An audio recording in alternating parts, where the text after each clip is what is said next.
할렐루야. 우리에겐 날마다 생생한 복음이 있어서 또 늘 생생한 우리 주님과 함께 동행하는 참 기대 넘치는 날입니다.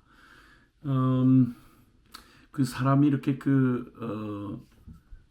살아가면서 참 우리 자신을 이렇게 넘어서는 일이 참 쉽지 않다는 걸 알게 되는 건 우리 안에 익숙한 그 고정관념을 우리가 넘어서질 못하다 보면 늘 상황은 바뀌고 또 처지와 입장은 바뀌어가는데도 그 사람에게서 큰 새로운 걸 기대할 수 없는 그런 참 아주 그 틀을 벗어나지 못하는 우리의 한계를 볼 때가 많이 있습니다.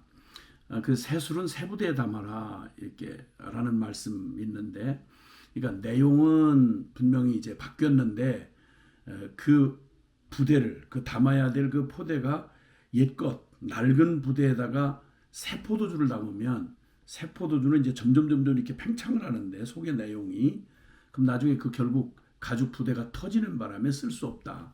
그러므로 새로운 시대 또 아니면 새로운 차원 이럴 때에는 새로운 내용을 담아내야 하는 그 틀과 또 그런 그릇은 바뀌어야 된다, 이런 의미가 되겠죠. 우리의 이 고정관념, 우리가 또 평생 살아오면서 나를 이루어간 나에게 그 형성되어진 고정관념을 넘어선다는 일이 참 쉽지 않고요.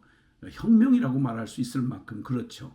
우리의 이런 그 틀, 고정관념 틀 이렇게 말하는 것들, 이 차원이 다른 어떤 내용을, 즉 영적인 차원의 얘기를 우리의 육적인 그런 틀 안에다가 억지로 집어넣으려는 그런 무리수를 두는 게 이 생명의 그러한 복음을 이렇게 자꾸만 세상적 그리고 인간적 이런 틀에다가, 육적인 틀에다가 꿰어 맞추려고 하는 이런 시도를 하다 보면 이상하고 괴이한 모습을, 또 결국은 낙담하고 결국은 실족하게 되는 일들이 생겨나는 거죠.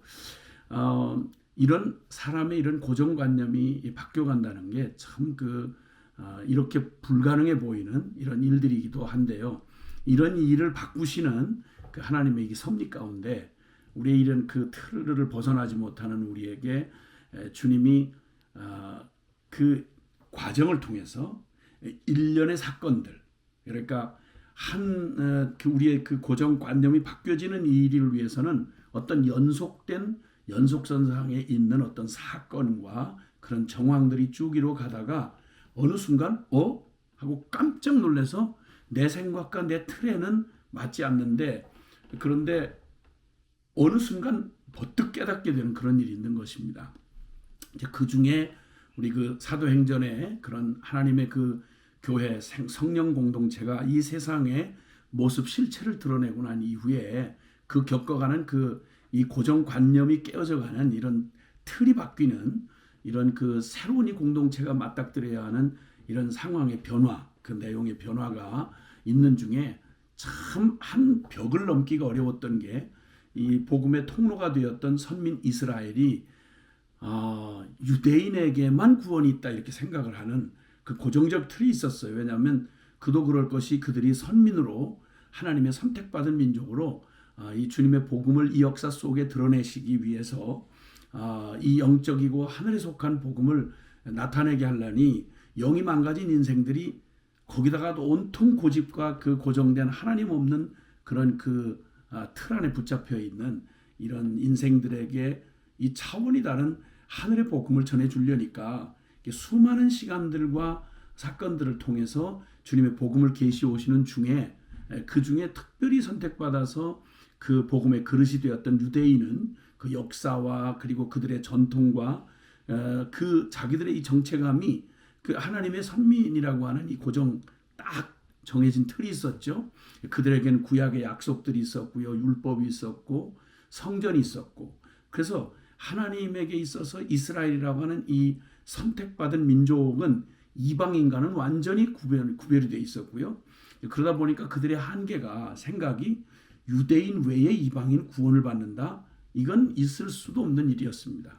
그런데 주님이 그 중심이었던 이스라엘의 예루살렘 한복판에서 급기야는 그 충돌이 결국은 그들의 영적 상태를 그대로 드러내면서 예수님이 오셔서 그 본질을 말씀하시고 원래의 복음의 그 생명을 드러내실 때 그 빛으로 임하실 때 그들이 감당이 안 되는 거예요. 그러니까 그냥 자기들의 틀에 맞지 않는다는 이유로 그들이 원하지 않는다는 이런 이유로 한거할 수 없이 그 말씀이 육신이 되어 오셔서 그 진리의 본질을 나타내시는 그분 앞에 외식하는 그들의 실상이 드러나니까 급기야는 예수님을 죽이기까지 했잖아요. 어째 이 과정을 거치면서 십자가와 부활이 결국 예수님의 그 구속 사역이 완성이 되고 급기야는 이제 성령 공동체, 그러니까 율법이나 이런 외적인 그런 의식 공동체였던 이스라엘 외에 이스라엘이 외적인 그런 이스라엘이 진정으로 이제 내면적인 참 이스라엘 하나님의 백성으로 이 땅의 모습을 드러내는데 가히 그들의 모든 경험과 틀과 사고와 고정관념을 깨는 거였습니다. 근데 거기에 주역이 되었던 오순절 성령 강림의 주역이 되었던 사도들마저도 이 유대적 사고를 벗어날 수가 없었습니다. 그러니까 이방인이 복음을 그대로 받아서 그냥 유대인과 이방인이 똑같이 동일한 조건 믿기만 하면 구원을 받고 성령 하나님이 그들 안에 오시는 이런 일이 가능하다는 건 상상할 수가 없었습니다.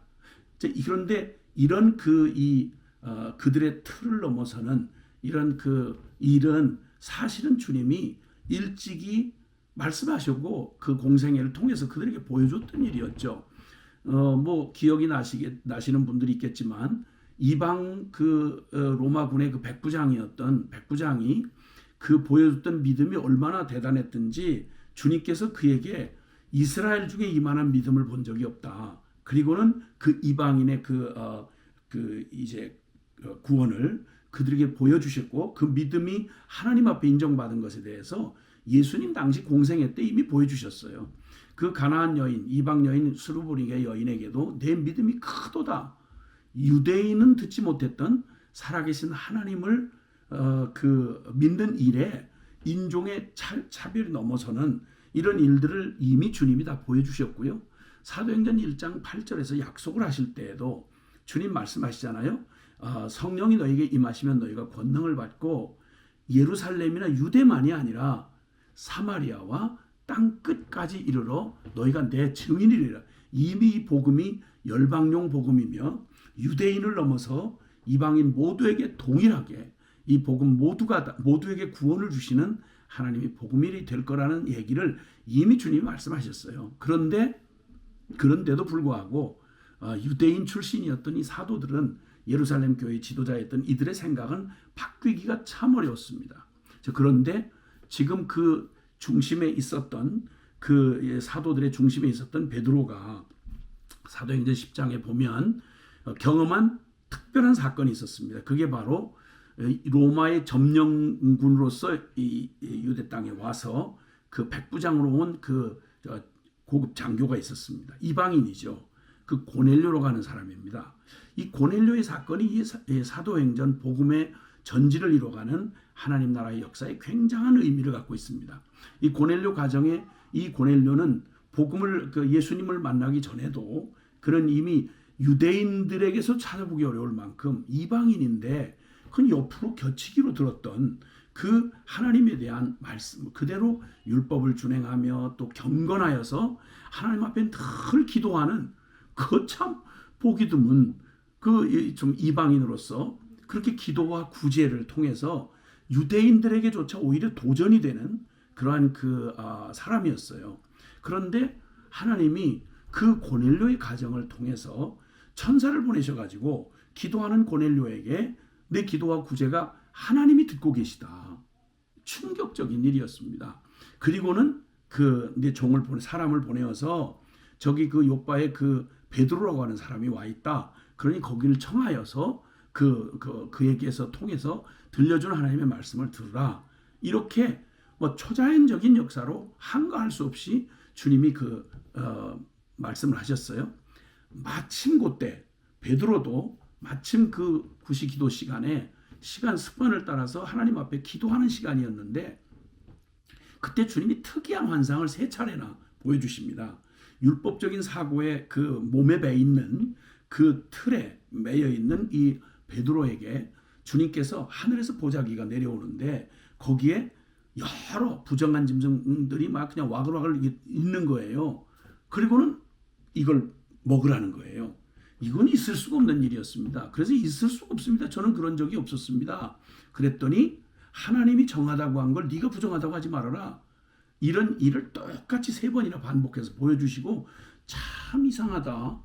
이게 앞뒤가 안 맞는 이상한 일들, 자기의 고정관념을 깨는 이런 일이 반복되는데 뭐 한가할 수가 없었어요. 기도 중에 주님이 직접 음성을 통해 들려주신 거니까. 그렇게 그 일에 고민하고 있는데 마침 그 시간에 그 고넬료가 보낸 사람들이 와가지고 문을 두드리고 얘기를 하는 거예요. 우리 백부장 그 이방인 백부장이 그 고넬료가 지금 이러이러한 천사의 이런 그 말씀을 듣고 신비하고 초자연적인 그런 강력한 말씀을 듣고 당신을 여기에 찾아가면 당신이 와 있다고 이렇게 말한다. 그래서 이렇게 했는데 거기 모두 준비하고 기다리니 와주시오. 이건 이방인으로서 저 유대인으로서 고넬료는 더군다나 초대교회 지도자로서 그의 행동 하나하나가 파급력이 엄청나게 큰 겁니다. 근데 만약에 그렇잖아도 나사렛 예수님의 십자가 부활을 전하는 그들의 존재는 늘 죽임당하는 그런 유대인의 배척 대상인데 만약에 유대인의 아주 그 문화적이고 전통적이고 또 열심 있는 종교적인 이 유대인들의 관점에서 만약 이방인과 이 베드로가 교제를 했다. 이러면 이거는 아주 충격적인 얘기가 되는 겁니다. 그냥 그대로 또 더 빌미가 주어지는 거죠. 굉장히 위험천만한 얘기를 도전받는데 하나님께서 이 일련의 사건들을 주시지 않았더라면 도저히 있을 수 없는 일인데 너무 강권적인 하나님의 인도하심을 확신하고 드디어 조심스럽게 굉장히 많은 생각이 오고 갔을 거예요. 그런데 어쨌든 하나님의 인도함을 따라서 거리로 갔습니다. 갔는데 내가 이렇게 했는데 왜 나를 불렀느냐? 그랬더니 그 고넬료가 또다시 똑같은 그 얘기를 얘기를 하는 거예요. 1년에 일어났던 일들을요. 그래서 이제 당신에게 사람을 보냈으니 오셨으니 잘했습니다. 이제 우리 주께서 당신에게 명하신 모든 것을 듣고자 다 준비되어 있습니다. 그러니 무슨 말이든지 하나님 앞에서 받은 바를 우리에게 말씀해 주십시오. 그때 이제 34절에 10장 34절에 베드로가 입을 열어 말하되 내가 참으로 하나님은 사람의 외모를 보지 아니하시고 각 나라 중 유대인이든 이방인이든 하나님을 경외하며 의를 행하는 사람은 다 받으시는 줄을 깨달았도다 이렇게 말하는 거예요. 이게 엄청난 얘기예요. 그의 고정관념, 그가 도저히 멀쩡한 정신으로 넘어설 수 없었던 이 충격적이고 파격적인 일이 그 앞에 이게 들어왔는데 자기가 깨달았다는 거예요. 하나님이 이렇게 하신다는 걸 유대인으로서 유대인의 입장에서 이방인이 감히 복음을 받고 하나님을 믿어? 이거 복음에 차별 없이 이방인도 똑같이 복음을 받아서 하나님이 차별 없이 그들에게 만유의 주 되신 예수 그리스도로 말미암아 화평의 복음을 전하사 이스라엘 자손들에게만 준 줄 알았더니 복음이 이방인에게 갔다. 이 얘기를 있을 수 없는 얘기가 자기 비로소 깨닫는 거예요. 그리고 1년의 일들이 기억이 나는 거예요. 예수님 따라다닐 때 주님이 공생애 때 보이셨던 이방인들의 믿음을 칭찬하시면서 이들에게도 구원이 이르렀다라고 말씀하셨던 주님의 그 1년의 사건들 생생히 기억이 나는 거예요. 그리고 성령에 대한 약속도 기억이 났겠죠. 그 말씀 왜 하셨을까? 땅끝까지 이방인에게까지 복음이 전하리라 라고 말씀하시고요. 그리고 또 이해할 수 없지만 그렇게 복음이 충만하게 초대교회 예루살렘 교회가 충만한 복음으로 승승장구하고 나갈 때 환난을 당하면서 그때 완전히 초토화되는 아주 그냥 완전히 그냥 핍박을 받아서 뿔뿔이 흩어집니다.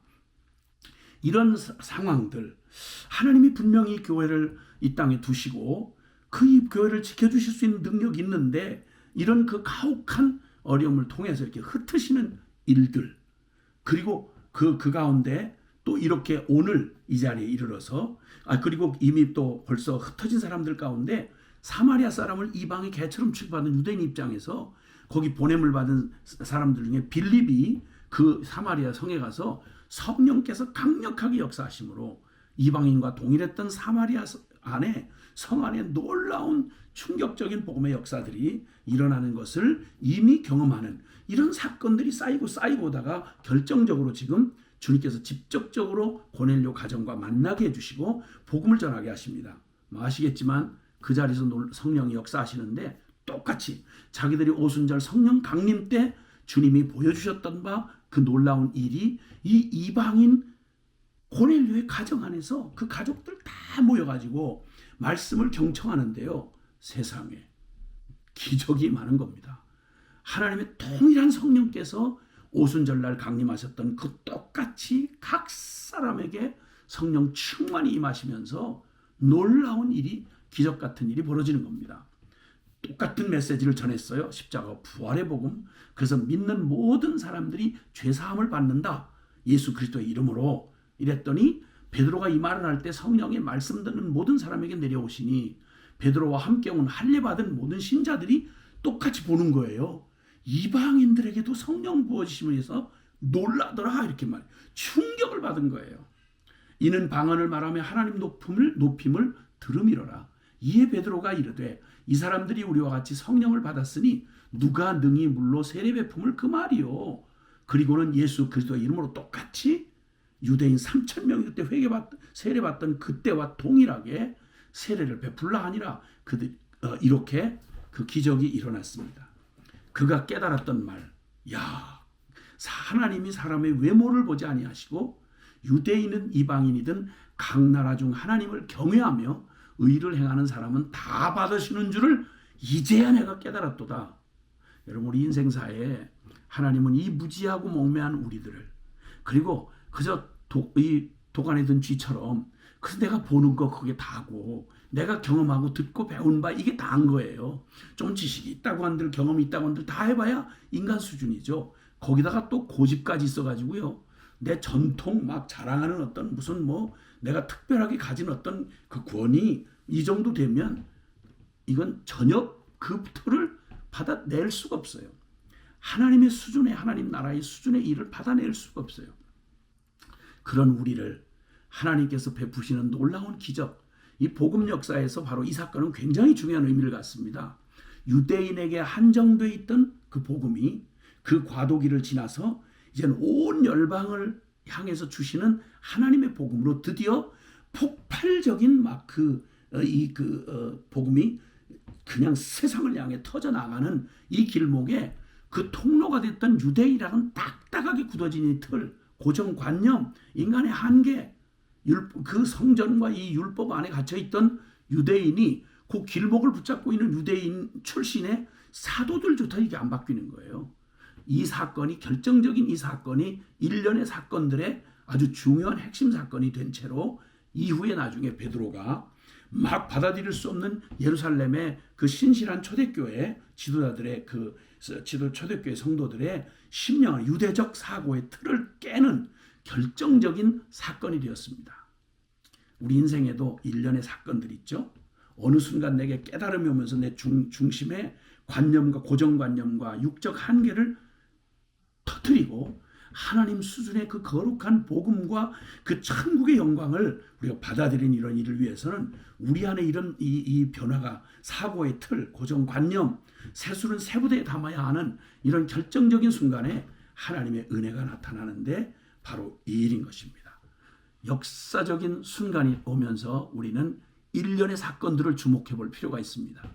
내 생애에 주님이 쭉 준비해 오시다가 내가 어떻게 그 수많은 시간을 보내면서도 실제가 되지 않았던 복음에 어떻게 내가 갑자기 그런 변화가 일어났을까? 갑자기는 없습니다. 하나님이 일찍이 일련의 사건들을 준비해 오셨습니다. 그리고 그게 깨달아지도록 모든 게 엮여져서 하나로 딱 매치되는 순간 폭발적인 우리 안에 그냥 나의 껍질이 터져나가고 그리고 드디어 그 속에 담겨져 있던 하나님의 일해 오셨던 그 아름다운 그 놀라운 역사가 꽃을 피우는 그런 일들이 일어나는 것입니다. 그리고는 주님이 드디어 새 시대에 걸맞는 이젠 변화된 예루살렘 교회가 이제 드디어 말 그대로 유대적 틀을 넘어서 복음의 본질을 그대로 여과 없이 흘려보내는 생명의 통로, 생명의 성령 공동체가 되었던 바로 그 사건입니다. 베드로가 이제야 내가 깨달았도다. 그의 삶에 이 놀라운 변화를 가져온 일련의 사건들, 혹시 우리 형제님 자매님들 생애 가운데 그냥 지나쳤던 일들이 어느 날 그게 꿰어지고 그게 한 모습으로 완성되어 나타날 때 우리 안에 일어나는 폭발적인 변화, 이 관점의 변화, 우리의 사고의 변화, 참 무서운 이 고정관념, 또 우리의 그 한계의 틀, 이거 주님 앞에 기꺼이 깨트리고 주님 말씀하세요. 고넬료가 말했던 것처럼 무슨 말이든 제가 배워왔던 이전의 모든 고정관념을 내려놓고 하나님이 이렇게 일련의 사건을 통해서 하나님이 말씀하신다는데 내가 뭘 기다리겠습니까? 마리아도 동일했죠. 모친 마리아도 주의 계집종이 오니 말씀대로 이루어지이다. 이것저것 의심이 들어가려고 했지만 너에게는 불가능해도 하나님은 하셔. 우리가 주님을 믿는다는 말은 바로 이런 우리의 한계 틀을 깨고 하나님을 있는 그대로 하나님이시기에 말씀하시면 종이 듣겠나이다. 말씀대로 이루어지이다. 아멘. 날마다 생생한 복음, 우리 주님께서 우리에게 일찍이 일련의 사건들을 통해서 우리의 고정관념을 깨고 새술은 새부대라고 행하시는 우리 주님, 우리의 한계를 넘는 하나님 수준의 일을 행해 가실 것입니다. 사랑합니다. 파이팅.